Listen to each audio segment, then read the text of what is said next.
체포당하기 전에 도망쳐. 우리가 죄인도 아닌데 왜 우리는 잡아가는 거야? 2024년 10월 1일 체나이 인근에 위치한 삼성전자 가전공장은 평소와 다른 아침을 맞이했습니다. 수백 명의 노동자들이 공장 앞에 모여 일손을 놓고 있었고 공기 중에는 긴장감이 감돌고 있었습니다. 경찰이 출동하기 전에 그 마지막 순간 현장에는 노동자들의 분노와 절박함이 가득 차 있었습니다. 그들은 단지 임금 인상을 요구하는 것이 아니라 자신들의 존엄성과 미래를 지키기 위한 싸움을 벌이고 있었습니다. 우리도 존중받아야 합니다. 라비는 그날 아침 친구들과 함께 공장 앞에 섰습니다. 그는 그동안의 피로와 불안감을 모두 억누르고 마이크를 쥐고 외쳤습니다. 우리는 단순한 기계가 아닙니다. 우리도 존중받아야 합니다. 그의 목소리는 다른 노동자들에게 전달되었고 군중들은 더 큰 소리로 그 외침에 동조했습니다. 그는 목이 메어오르는 느낌에도 굴하지 않고 계속 말했습니다. 삼성은 우리 손으로 이룬 성과입니다. 이 공장은 우리가 만든 겁니다. 그런데 왜 우리는 그 가치를 인정받지 못합니까? 라비의 말에 따라 주변에서 고개를 끄덕이는 동료들이 늘어났습니다. 모두들 그와 같은 생각을 하고 있었지만 그날 라비의 외침은 더 큰 울림을 줬습니다. 우리가 요구하는 건 과도한 것이 아닙니다. 라비는 이어서 말했습니다. 우리의 가족을 지킬 수 있는 최소한의 임금, 그리고 노동자로서의 권리. 이건 인간으로서 당연한 권리입니다. 더 이상 침묵하지 않겠습니다. 그 순간 카말이 앞으로 나섰습니다. 그는 공장에서도 가장 오랜 경력을 가진 직원 중 한 명이었고 그날 그의 얼굴에는 분노와 결단력이 엿보였습니다. 우리는 오랫동안 침묵했습니다. 회사가 우리를 어떻게 대하든 참아왔습니다. 하지만 오늘 더 이상 침묵하지 않겠습니다.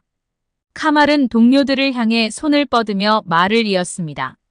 우리는 이 회사를 위해 모든 걸 바쳤습니다.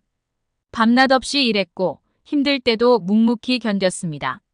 그런데 회사는 우리가 요구하는 최소한의 조건조차 들어주지 않고 있습니다. 오늘 우리가 여기 모인 이유는 더는 참지 않겠다는 뜻입니다. 그의 말에 힘을 받은 노동자들은 맞다 고 소리치며 함께 목소리를 높였습니다. 카말의 외침은 마치 울려 퍼지는 북소리처럼 모두의 마음에 불을 붙였습니다. 우리가 없으면 이 회사도 없습니다. 우리의 가치를 인정받을 때까지 우리는 멈추지 않을 겁니다. 이 싸움은 우리만의 싸움이 아닙니다. 라훌이 앞으로 나와 이번에는 말을 이어갔습니다. 그의 목소리는 떨렸지만 그 떨림은 단지 두려움 때문만은 아니었습니다. 그는 감정을 억누르며 소리쳤습니다. 이 싸움은 우리만의 싸움이 아닙니다. 우리의 아이들, 다음 세대의 미래를 위한 싸움입니다. 우리가 오늘 이길 수 없다면 그들도 이 땅에서 존중받지 못하고 살아갈 겁니다. 라훌의 말은 그곳에 모인 모든 사람들에게 깊은 울림을 주었습니다. 그들은 단순히 자신의 임금이나 권리만을 위해 싸우는 것이 아니라 미래 세대를 위한 싸움이라는 것을 다시 한번 깨닫게 되었습니다. 라훌은 눈물을 머금고 말을 이어갔습니다. 우리가 이 싸움을 포기하면 그들은 우리 자식들에게도 똑같이 대할 겁니다. 우리가 싸워서 이겨야 그들이 더 나은 세상에서 살 수 있습니다. 그 순간 많은 사람들이 눈물을 흘렸습니다. 그들 중 누구도 자신의 가족을 위해 이 싸움을 포기할 수 없었습니다. 경찰의 등장과 긴장감 고조. 하지만 그 순간 경찰차의 사이렌 소리가 멀리서 들려오기 시작했습니다. 라비는 귀를 기울였고 다른 동료들도 소리를 듣자마자 긴장하기 시작했습니다. 몇몇은 주변을 둘러보며 도망칠 곳을 찾았고 다른 이들은 단단히 자리를 지키려 했습니다. 사이렌 소리는 점점 가까워졌고 경찰차들이 빠르게 다가왔습니다. 경찰들이 차에서 내리자 라비는 마지막으로 외쳤습니다. 우리는 평화롭게 우리의 권리를 요구하고 있습니다. 우리는 싸우지 않으려 합니다. 그저 우리의 목소리를 들어달라는 겁니다. 그러나 경찰은 이미 해산 명령을 받았고 그 명령을 실행하기 시작했습니다. 경찰이 다가오자 일부 노동자들은 도망치기 시작했지만 라비는 자리를 지켰습니다. 도망치지 마세요. 우리는 잘못한 것이 없습니다. 우리의 권리를 위해 여기 서 있는 겁니다. 하지만 경찰은 그 말을 듣지 않았습니다. 그들은 빠르게 군중을 둘러싸고 한 명씩 체포하기 시작했습니다. 라비는 동료들이 하나둘씩 끌려가는 것을 보면서도 자리를 떠날 수 없었습니다. 그날의 외침은 결국 경찰의 개입으로 조용해졌지만 그곳에 있던 모든 사람들의 마음속에는 결코 사라지지 않는 불씨가 남아 있었습니다. 인도의 한국 삼성공장 앞 노조를 벌이던 인도 공장 직원들은 잡으러 달려오는 경찰에게 속수무책으로 체포되어 차량으로 옮겨지고 있습니다. 인도의 삼성공장 직원들은 임금 인상을 요구하며 노조 시위를 벌이는 중 경찰에게 체포되어 수용소로 옮겨졌다고 하는데요. 어떻게 하다 시위를 벌이게 되었고 체포까지 된 직원의 사연을 지금부터 시작해 보겠습니다. 1초만 시간을 내주셔서 행운의 좋아요 부탁드려요. 여러분의 좋아요는 영상 제작하는데 큰 힘이 되고 있습니다.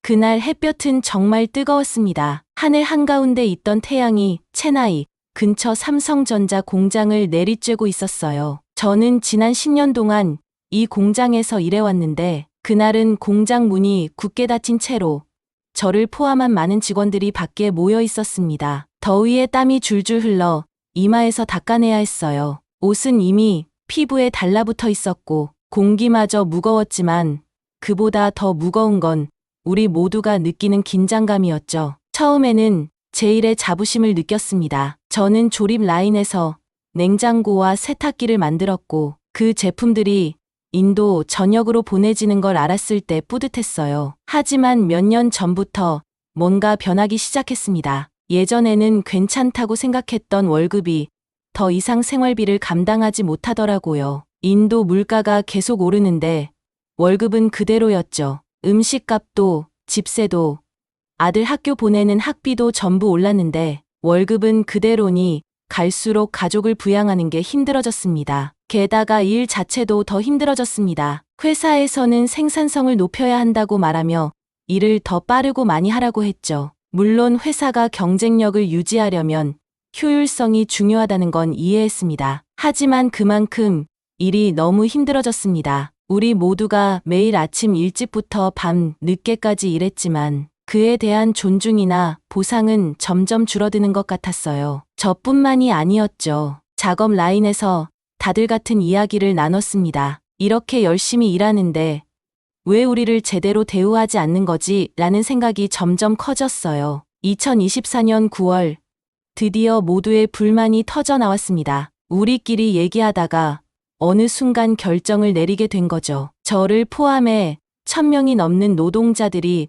파업을 하기로 한 겁니다. 우리가 요구한 건 간단했어요. 더 높은 임금과 노조의 공식 인정이 필요했습니다. 우리가 그동안 회사의 성공을 위해 얼마나 열심히 일했는지 알리기 위해서는 대화할 자리가 필요하다고 느꼈어요. 사실 저는 평생 이런 일에 참여해 본 적이 없었어요. 평소에는 이런 시위나 운동에 나서는 성격이 아니거든요. 하지만 이번에는 뭔가 달랐습니다. 이것은 제 일이 아니라 제 가족의 문제였거든요. 제 아내 프리아와 아들을 생각하면 이번 기회를 놓치면 안 될 것 같았어요. 저만 그런 게 아니었습니다. 저와 함께 일하는 친구들, 이웃들도 다 같은 생각을 하고 있었어요. 우리는 더 이상 기계처럼 취급받고 싶지 않았습니다. 우리도 존중받아야 한다고 느꼈죠. 시간이 흐르면서 파업은 점점 더 커졌습니다. 회사에서는 처음에 노조 없이 협상하려고 했지만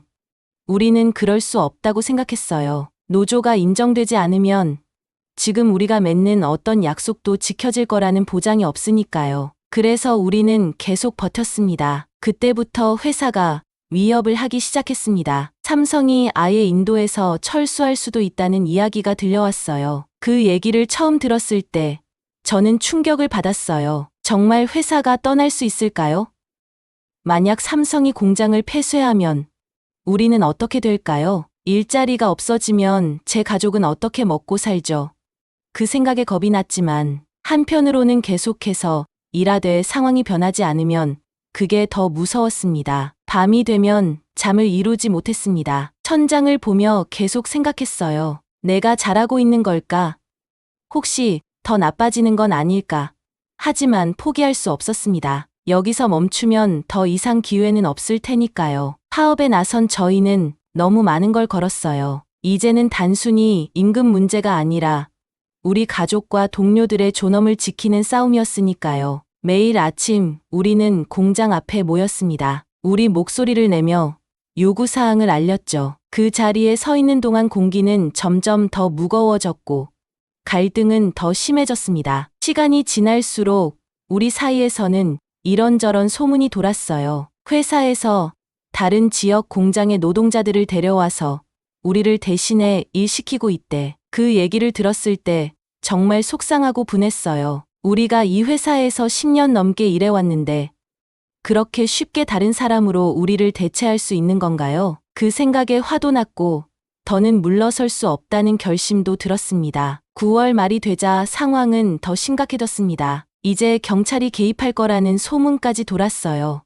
회사가 시위가 불법이라고 주장하면서 경찰에 신고했다는 거였죠. 정확히 어떻게 될지는 몰랐지만 상관없었습니다. 우리는 멈출 수 없었으니까요. 그날 저는 공장 앞에서 함께 서 있는 동료들을 둘러봤습니다. 우리의 얼굴에는 불안함과 결단력이 뒤섞여 있었어요. 앞으로 무슨 일이 일어날지 알 수 없었지만 한 가지는 확실했습니다. 우리는 여기까지 왔으니 결코 물러서지 않을 거라는 거요. 10월의 첫날이었지만 공기는 여전히 무겁고 더웠습니다. 그날 아침 저는 일어나면서 이상하게 불안한 기분이 들었어요. 아내인 프리아는 아침을 준비하면서도 아무 말이 없었죠. 말하지 않아도 알 수 있었습니다. 그녀는 오늘 무슨 일이 일어날지 몰라 걱정하고 있었어요. 저도 마찬가지였지만 저는 이미 선택을 했습니다. 아내와 아들에게 인사를 하고 공장으로 향했어요. 오늘이 뭔가 바뀌는 날이 되길 바라면서요. 공장에 도착했을 때 다른 파업 날과 크게 다르지 않아 보였어요. 여전히 수백 명의 동료들이 모여 있었고 손에는 피켓을 들고 있었습니다. 모두들 조용히 이야기를 나누고 있었지만 그 속엔 피곤함과 분노가 섞여 있었어요. 우리는 몇 주째 이곳에 있었지만 회사는 전혀 양보할 생각이 없었죠. 누구나 저처럼 긴장하고 있었습니다. 시간이 지날수록 부담은 커졌고 오늘 아침에는 무언가 일어날 것 같은 느낌이 들었습니다. 저는 동료들과 함께 서서 앞으로 무슨 일이 벌어질지 모른다는 불안감을 애써 무시하려 했습니다. 머릿속에서는 계속 회사가 인도를 떠날지도 모른다는 생각이 맴돌았어요. 만약 그들이 떠난다면 우리 모두는 어떻게 될까요? 가족들을 먹여 살릴 방법이 없게 된다면 정말 큰일이죠. 하지만 이제 여기까지 왔으니 물러설 수 없었습니다. 끝까지 가봐야만 했어요. 서 있는 동안 몇몇 나이 든 동료들이 작은 목소리로 이야기하는 걸 들었습니다. 경찰 얘기였어요. 며칠 전부터 회사가 경찰을 불러 시위를 해산시키려 한다는 소문이 돌고 있었죠. 저도 그 소문을 들었지만 믿고 싶지 않았습니다. 우리가 뭘 잘못한 것도 아니었으니까요. 우리는 그저 우리의 목소리를 내고 싶었을 뿐입니다. 그런데 갑자기 들려오는 사이렌 소리가 들렸어요. 처음에는 착각인가 싶었지만 점점 소리가 커지더니 현실이 되었죠. 경찰이 오고 있었습니다. 심장이 빠르게 뛰기 시작했습니다. 제 주변의 사람들도 불안해 보였어요. 몇몇 동료들은 경찰이 다가오자 뒷걸음질 치며 도망갈 구멍을 찾고 있었죠. 하지만 도망칠 곳은 없었습니다. 공장은 우리 뒤에 있었고 앞에는 길이 끝없이 뻗어 있었습니다. 선택의 여지가 없었어요. 그 자리에 서서 기다릴 수밖에 없었습니다. 얼마 지나지 않아 경찰차들이 쏜살같이 우리 앞에 멈춰 섰습니다. 차 문이 열리더니 경찰들이 쏟아져 나와 우리 쪽으로 빠르게 다가왔습니다. 그 순간 공기는 팽팽해졌고 군중은 순식간에 혼란에 빠졌습니다. 몇몇 동료들은 도망치기 시작했고 사람들 사이를 밀치며 경찰로부터 멀어지려 했어요. 하지만 저는 몸이 굳어버렸습니다. 도망가고 싶었지만 발이 움직이지 않았어요. 경찰들이 점점 가까워졌고 누군가 제 팔을 잡아채더니 저는 순식간에 경찰차로 끌려갔습니다. 제가 탄 차에는 저와 같은 처지의 사람들이 가득 차 있었습니다. 저를 포함해 12명 정도가 그 안에 있었죠. 그 순간 두려움이 밀려왔어요. 이렇게 일이 잘못될 줄은 정말 몰랐습니다. 우리는 그저 우리의 권리를 주장하려고 했을 뿐인데 이렇게 구금되다니요. 생각할 시간이 없었습니다. 차가 굉음을 내며 출발했고 그 안에서는 누구도 말하지 않았습니다. 모두가 불안에 떨고 있었어요. 우리는 어디로 가는지 알지 못했습니다. 길은 끝이 없는 것처럼 느껴졌습니다. 얼마 지나지 않아 차는 멈췄고 우리는 밖으로 나왔습니다. 저는 눈을 찡그리며 주변을 살폈습니다. 그런데 경찰서가 아니었어요. 웨딩홀 앞이었습니다. 웨딩홀이요? 저는 얼떨떨한 마음으로 그 건물을 바라봤습니다. 결혼식 같은 축하 행사가 열리던 장소였는데 오늘은 전혀 그런 기분이 들지 않았습니다. 그곳은 오늘 구금된 노동자들을 위한 임시 수용소가 되어 있었습니다. 홀 안으로 들어가니 결혼식 손님들을 앉히던 의자들은 모두 한쪽으로 밀려났고 대신 바닥에 앉아있는 우리 같은 노동자들만 있었습니다. 공기는 답답했고 낮은 목소리로 걱정 섞인 말들이 오갔습니다. 우리는 그곳에 다닥다닥 모여 앉아 다음에 무슨 일이 일어날지 기다렸습니다. 저는 벽 근처에 앉아 있었습니다. 머릿속은 온통 혼란스러웠어요. 어떻게 여기까지 오게 된 걸까요? 우리는 그저 더 나은 임금과 대화를 원했을 뿐인데 이렇게 경찰에 잡혀와 앉아 있을 줄은 상상도 못했습니다. 가장 큰 걱정은 가족이었어요. 프리아는 뭐라고 생각할까요? 겁에 질린 건 아닐까요?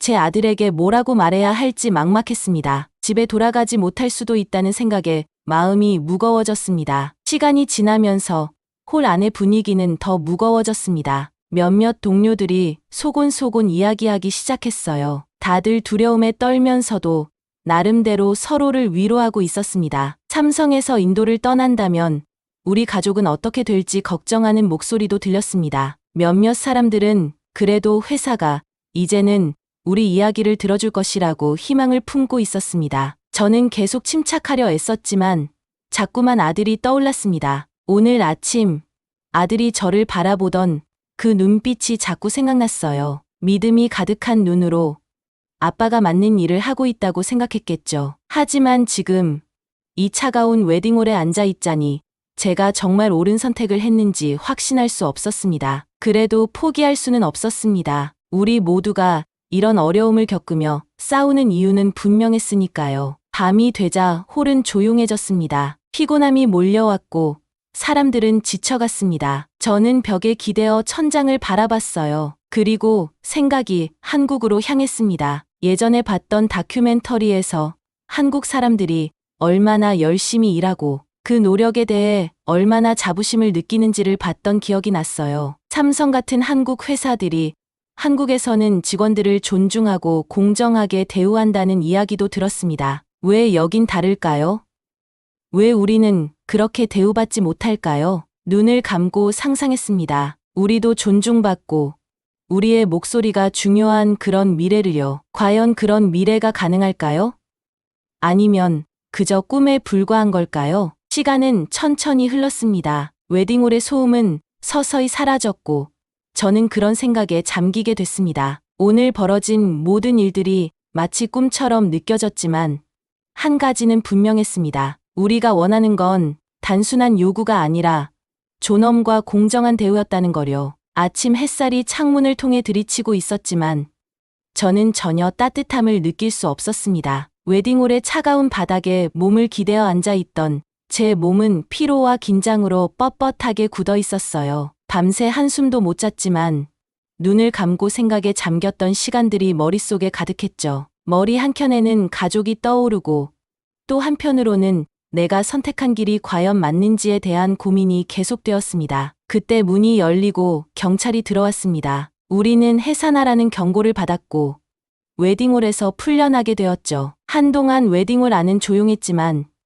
이제 풀려난 우리 사이에서는 복잡한 감정들이 뒤섞여 있었습니다. 해방된 것에 대한 안도감과 다시 앞으로 어떻게 될지 모른다는 불안감이 공존했습니다. 밖으로 나와 처음 본 것은 태양이 다시 떠오르는 장면이었어요. 그러나 그 밝음 속에서도 제 마음은 여전히 무거웠습니다. 제가 집으로 돌아가는 동안 머릿속에는 여러 가지 생각들이 교차했습니다. 우리 파업이 이제 세간의 주목을 받고 있다는 것을 알게 되었지만 사람들이 모두 우리 편은 아니었어요. 어떤 사람들은 우리가 받는 임금이 이미 평균보다 2배나 많은데도 더 요구하는 것이 탐욕스럽다고 비난했죠. 하지만 그들은 우리 삶이 얼마나 힘들고 얼마나 존중받지 못했다고 느끼는지 몰랐습니다. 집에 도착했을 때 문을 열자마자 프리아가 저를 안아주었습니다. 그녀의 얼굴에는 안도와 걱정이 함께 서려 있었습니다. 제 아들은 한쪽에서 저를 빤히 바라보고 있었죠. 그 눈빛을 마주하니 마음 한켠에서 묵직한 무언가가 치밀어 오르는 걸 느꼈습니다. 아빠가 싸워야 할 일을 했다는 믿음이 담긴 그 눈빛을 배신하지 않으려면 이번 싸움에서 우리가 반드시 승리해야 한다고 다시금 결심하게 되었죠. 며칠 뒤 공장에서는 예상치 못한 소식이 전해졌습니다. 삼성 본사에서 한국에서 온 대표단이 도착했다는 것이었어요. 그들이 우리 문제를 해결하기 위해 중재에 나선다는 소식은 우리에게는 작은 희망처럼 다가왔습니다. 회사가 드디어 우리의 요구를 진지하게 받아들이기 시작한 것이었죠. 한국에서 온 이들은 노동자의 권리를 중요하게 여기고 한국 내에서 혁신적인 노동 관행을 도입한 사람들로 알려져 있었습니다. 이 소식이 퍼지면서 저도 조금은 희망을 품기 시작했습니다. 한국에 대한 이야기는 언제나 제게 신뢰감을 주었어요. 제가 본 다큐멘터리나 들은 이야기 속에서 한국인들은 열심히 일하고 회사와 직원 간에 상호 존중이 있다고 하더군요. 그들은 직원들을 가족처럼 대한다고 했죠. 아마 이번에는 뭔가 달라질 수 있지 않을까요? 한국의 영향력이 우리가 그토록 바라던 변화를 가져올 수 있지 않을까요? 시간이 흐르면서 협상이 진행되었고 우리는 한국 대표단과의 만남에서 우리 목소리가 처음으로 제대로 들린다는 느낌을 받았습니다. 그들은 우리를 그저 노동자가 아닌 하나의 사람으로 대했습니다. 우리는 더 이상 숫자가 아니었고 우리의 요구는 무시할 수 없는 진정한 문제로 받아들여졌습니다. 그들은 우리가 어떻게 살아가는지, 어떤 문제를 겪고 있는지 묻기 시작했고 그것만으로도 마음이 한결 가벼워졌습니다. 다시 집으로 돌아가는 길에 저는 생각했습니다. 한국에서는 노동자들이 이렇게 존중받는다면 우리도 그런 대우를 받을 수 있지 않을까? 이 작은 희망이 저뿐만 아니라 제 동료들에게도 퍼져나갔습니다. 다들 같은 마음으로 협상이 잘 풀리길 기대하고 있었죠. 며칠 후 협상이 드디어 끝났습니다. 결과는 기대 이상이었어요. 임금이 인상되고 노동 조건이 개선되기로 했습니다. 물론 노조를 공식적으로 인정하지는 않았지만 회사와 우리 사이에 더 나은 대화의 길이 열렸다는 점이 중요했습니다. 무엇보다 우리 노동자들이 처음으로 우리의 목소리가 회사에 닿았다는 걸 느꼈어요. 그 감정은 말로 표현하기 어려운 기쁨이었습니다. 삼성 측에서는 한국에서의 경험을 바탕으로 직원들의 복지를 더 개선할 방법을 찾겠다고 했습니다. 우리에게는 그 자체로 큰 승리였죠. 이번 일로 우리도 한국의 영향을 받아 더 나은 대우를 받을 수 있다는 희망을 품게 되었습니다. 공장 문이 다시 열렸을 때 저는 다시 일터로 돌아가는 발걸음이 가벼워졌습니다. 이 싸움은 쉽지 않았지만 그만큼 값진 것이었죠. 이제는 우리가 단순히 임금을 위해 싸운 것이 아니라 존엄과 권리를 위해 싸웠다는 자부심이 들었습니다. 돌아가는 길에 다시 한번 하늘을 올려다보았습니다. 이제는 맑고 푸른 하늘이 제 눈에 들어왔습니다. 우리가 이겨낸 이번 싸움은 단순한 한 공장의 문제가 아니었어요. 한국에서 온 이들의 영향력은 분명했고 이번 일이 앞으로 다른 공장과 노동자들에게도 큰 변화를 가져올 거라고 확신했습니다. 저는 제 동료들과 함께 이 길을 걸어왔고 그들이 없었다면 결코 이겨낼 수 없었을 것입니다. 이제 우리는 더 나은 내일을 꿈꾸며 다시 일터로 돌아갑니다. 며칠이 지나고 공장이 다시 열렸을 때도 저는 마음속에서 느껴지는 불안함을 떨칠 수가 없었습니다. 변화를 향한 작은 희망이 있었지만 또 한편으로는 여전히 많은 것이 미궁 속에 있었습니다. 협상 후 잠시나마 안도감을 느꼈지만 지난 며칠 동안 겪었던 일들은 쉽게 잊히지 않았습니다. 특히 웨딩홀에 갇혀 있었던 그 밤은 제 평생 잊을 수 없는 시간이었죠. 그날 밤 경찰에 의해 웨딩홀에 구금되었을 때 저는 많은 생각이 머릿속을 스쳐 지나갔습니다. 그 좁은 공간에서 수십 명의 노동자들이 함께 갇혀 있었어요. 서로의 얼굴을 보면서 우리는 같은 처지에 있다는 걸 느꼈지만 그 공기는 답답하고 두려움이 감돌고 있었습니다. 경찰의 감시 속에 우리가 할 수 있는 일은 많지 않았습니다. 그저 시간이 지나가길 기다리며 서로 눈치만 볼 수밖에 없었죠. 그때 제 옆에 앉아있던 카말이라는 동료가 갑자기 말을 걸어왔습니다. 그는 저보다 나이가 많았고 우리 팀에서 가장 오랫동안 일해온 사람 중 하나였어요. 라비, 너는 내 가족을 위해 여기에 있는 거겠지? 나도 그렇다네. 하지만 요즘 들어 나는 우리가 나라를 위해 싸우고 있는 것 같다는 생각이 들어. 그의 말을 들었을 때 가슴 속에서 무언가 불길처럼 일어나기 시작했습니다. 저는 공장에서 매일 기계처럼 일해왔지만 그저 가족을 부양하기 위해서만 일했던 게 아니었어요. 카말의 말이 맞았습니다. 우리는 단지 노동자로서의 권리를 위해서가 아니라 우리나라의 미래를 위해 싸우고 있었던 겁니다. 인도는 언제나 강한 나라였어요. 역사를 보면 우리는 많은 외세에 침략당했지만 그때마다 단결해서 일어나고 끝내 이겨냈습니다. 이 나라의 토양에는 그런 힘이 깃들어 있었습니다. 우리는 그 속에서 태어나 자라난 사람들이었고 그 힘이 우리 모두에게도 흘러들어 있었습니다. 이제는 다시 한번 그런 힘이 필요하다는 생각이 들었습니다. 카말과 나눈 대화는 제 마음속에서 애국심을 불러일으켰습니다. 비록 지금은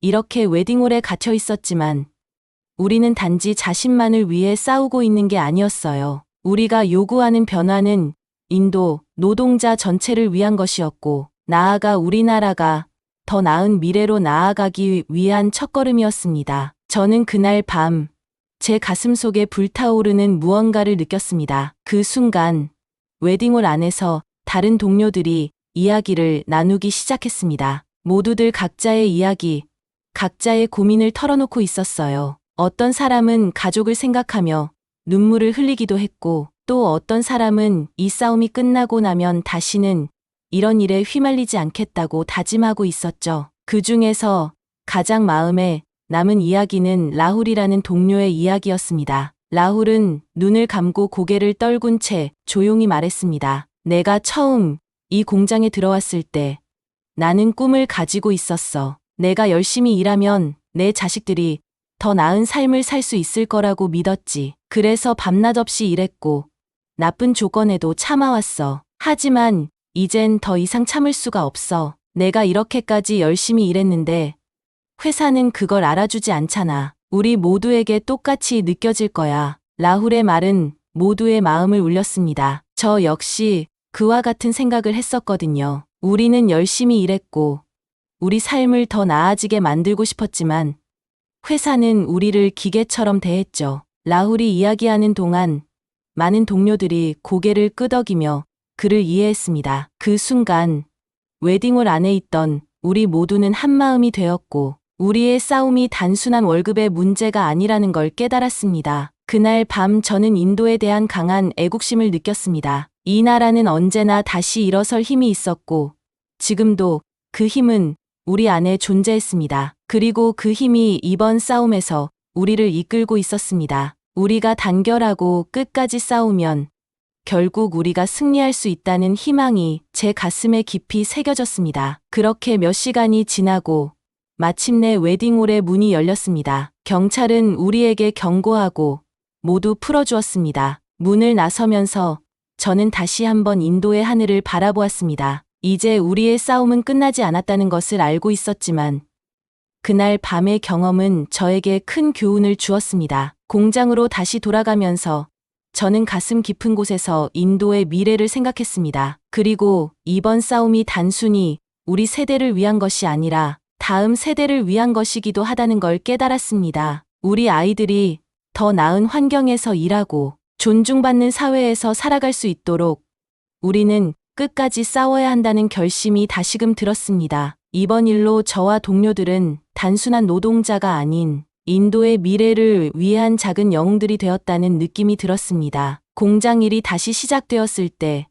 저는 달라진 공기의 변화를 느꼈습니다. 공장 안팎으로 뭔가 달라졌다는 걸 모두가 느끼고 있었습니다. 우리의 요구가 모두 받아들여진 것은 아니었지만 회사는 우리의 목소리를 들었고 그것만으로도 우리에게 큰 의미가 있었습니다. 저와 동료들은 처음으로 무언가를 얻어냈다는 성취감을 느끼고 있었죠. 삼성 측에서는 한국의 사례를 참고해 노동 환경을 개선하겠다고 약속했습니다. 한국에서의 회사 운영 방식은 그곳 노동자들이 존중받고 있다는 이야기를 들었는데 그 방식이 우리에게도 적용된다고 생각하니 마음이 조금 가벼워졌습니다. 물론 한 번에 모든 것이 바뀌는 건 아니었지만 시작이 있다는 것만으로도 저희에게는 큰 진전이었죠. 공장에 다시 출근하면서 저는 한국에 대한 생각이 머릿속에서 떠나지 않았습니다. 협상 과정에서 한국에서 온 대표단이 보여준 모습은 제게 깊은 인상을 남겼습니다. 그들은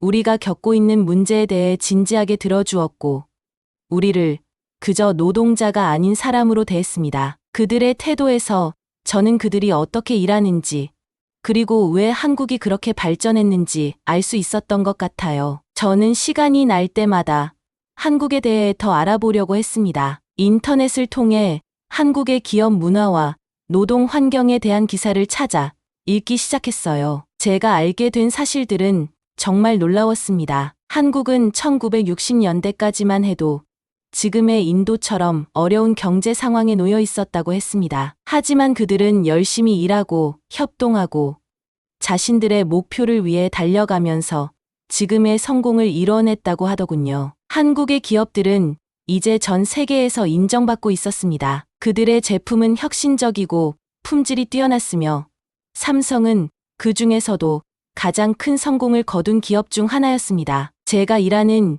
이 공장이 그 삼성의 일부라는 사실이 갑자기 자랑스럽게 느껴지기 시작했어요. 이제 우리가 하는 일이 단순히 기계를 조립하는 게 아니라 더 큰 무언가에 기여하고 있다는 생각이 들었습니다. 그러면서 한국에서의 노동자 대우에 대한 이야기도 많이 읽었습니다. 한국의 노동자들은 그들의 헌신과 노력에 대한 보상을 받는다고 했어요. 물론 그들도 과거에는 어려운 시절이 있었지만 이제는 많은 기업들이 노동자의 복지를 중요하게 생각하고 그들을 가족처럼 대우하려고 노력한다고 했습니다. 한국에서는 회사와 직원이 서로 신뢰하고 그 신뢰를 바탕으로 함께 성장해 나간다는 사실이 인상 깊었어요. 삼성에서도 그런 변화가 나타나기 시작했습니다. 우선 가장 큰 변화는 작업 환경이었습니다. 회사는 우리가 출퇴근하는 동안 더 편하게 이동할 수 있도록 통근 버스 노선을 늘리고 에어컨이 설치된 버스를 운행하기 시작했습니다. 날씨가 더운 인도에서는 그런 작은 변화도 큰 차이를 만들었습니다. 더 이상 땀을 흘리며 공장에 도착하는 대신 시원하게 버스에서 내릴 수 있다는 것은 일할 때도 더 나은 컨디션을 유지하게 해주었습니다. 또한 회사는 가족 행사의 횟수를 늘리고 노동자들의 가족들에게도 더 많은 혜택을 주겠다고 약속했습니다. 저는 이 소식을 듣고 마음이 따뜻해졌습니다. 가족을 위해 일하는 것이 저희에게는 가장 큰 이유였으니까요. 그런 부분을 회사에서 인정해주고 우리 가족들을 배려해준다는 건 정말 큰 의미가 있었습니다. 한국에서 온 대표단이 보여준 변화는 여기서 끝나지 않았습니다. 회사는 우리와의 대화를 더 자주 하기로 했습니다. 이전에는 우리가 무슨 불만이 있어도 들을 기회조차 없었는데 이제는 우리의 의견을 정기적으로 물어볼 것이라고 했습니다. 이러한 변화는 큰 것이 아니었지만 우리가 그들의 존중을 받고 있다는 느낌을 주었습니다. 한국의 사례를 보면서 저는 한 가지 큰 교훈을 얻었습니다. 그들의 성공은 하루아침에 이루어진 것이 아니라는 점입니다. 그들은 오랜 시간 동안 서로 협력하고 힘든 시기를 함께 이겨내면서 지금의 위치에 도달했습니다. 우리도 그런 길을 걸을 수 있을까요? 제가 그 답을 알지는 못하지만 한 가지는 확실했습니다. 우리는 이 작은 변화들로 인해 더 나은 내일을 향해 나아가고 있다는 것이었죠. 일을 마치고 집에 돌아가는 길에 저는 프리아와 아들이 생각났습니다. 이번 변화가 우리 가족에게 어떤 영향을 줄지 상상해 보았습니다. 저희가 원하는 것은 더 나은 삶이었어요. 그리고 이제 그 길이 조금씩 열리기 시작한 것 같았습니다. 삼성이라는 큰 기업의 일원이 된 것이 자랑스럽게 느껴졌고 이제 저희의 목소리가 존중받고 있다는 것이 기뻤습니다. 하지만 그보다 더 중요한 것은 우리가 서로를 지지하고 있다는 사실이었습니다. 한국에서 온 이들은 우리가 단결하면 무엇이든 할 수 있다는 메시지를 주었고 그 말이 제 마음에 깊이 남았습니다. 앞으로도 힘든 일이 있을 수 있지만 우리는 이제 그 어느 때보다 강해졌다고 느꼈습니다. 공장의 문이 다시 열리면서 저는 동료들과 함께 다시 일터로 걸어갔습니다. 이번 싸움에서 우리가 얻은 교훈은 단순히 임금을 위해 싸운 것이 아니라 우리의 존엄과 권리를 지켜냈다는 것이었습니다. 한국에서의 변화가 우리에게도 다가왔고 우리는 그 길을 함께 걷고 있었습니다. 이제 저는 그들이 말한 가족 같은 회사의 의미를 조금은 이해할 수 있을 것 같습니다. 회사는 단순히 돈을 벌기 위한 장소가 아니라 서로를 배려하고 함께 성장하는 공간이라는 것을요.